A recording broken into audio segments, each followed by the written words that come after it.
step right out here and get out on that wall, snapped the Grand Duke Wilfred. I can't wait to push you off. But when Bartholomew stepped up on the wall, they gasped in astonishment. He was wearing the most beautiful hat that had ever been seen in the Kingdom of Did. It had a ruby larger than any the king himself had ever owned. It had ostrich plumes, cockatoo plumes, mockingbird plumes, and paradise plumes. Besides such a hat, even the king's crown seemed like nothing.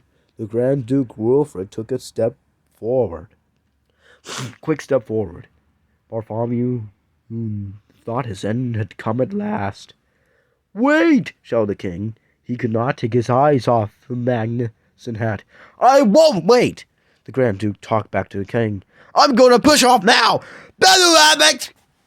That makes me better than ever! And he flung his arms to push Bartholomew off. But the king was quicker than Wilfred. He grabbed him by the back of his fine lace collar.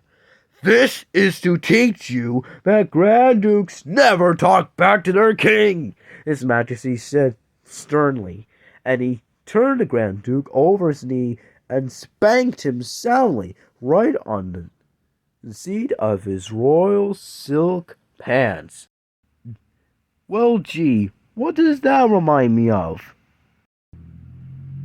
And now, smiled the king, lifting Bartholomew down from the wall, it would be nice if you'd sell me that wonderful hat.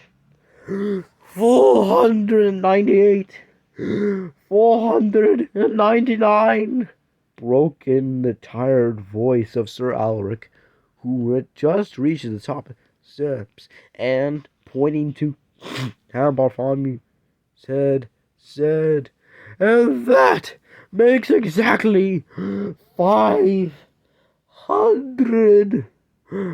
500? Exclaimed the king. Will you sell for 500 pieces of gold? Pieces of gold? Anything you say, sire, answered Bartholomew. You see, I've never saw one before.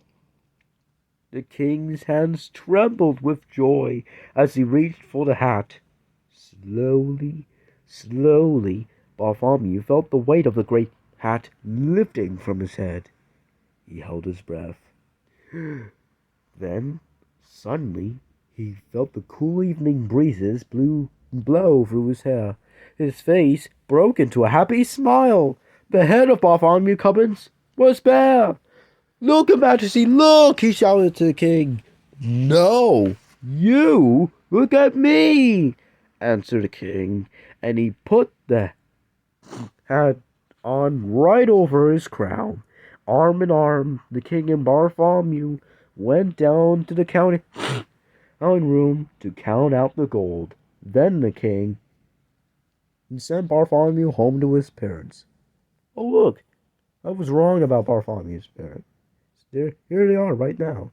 No basket in his arm, Bartholomew's arm, no hat on his head, but with 500 pieces of gold in the bag. And the king commanded that the hat he had bought, and all the other hats too, be kept forever in the great castle case by the side of his throne. But neither Bartholomew Cubbins nor King Derwin himself, not even anyone else in the Kingdom of Did, could ever explain how this strange thing had happened. They only could say it just happened to happen, and was not likely to happen ever again. The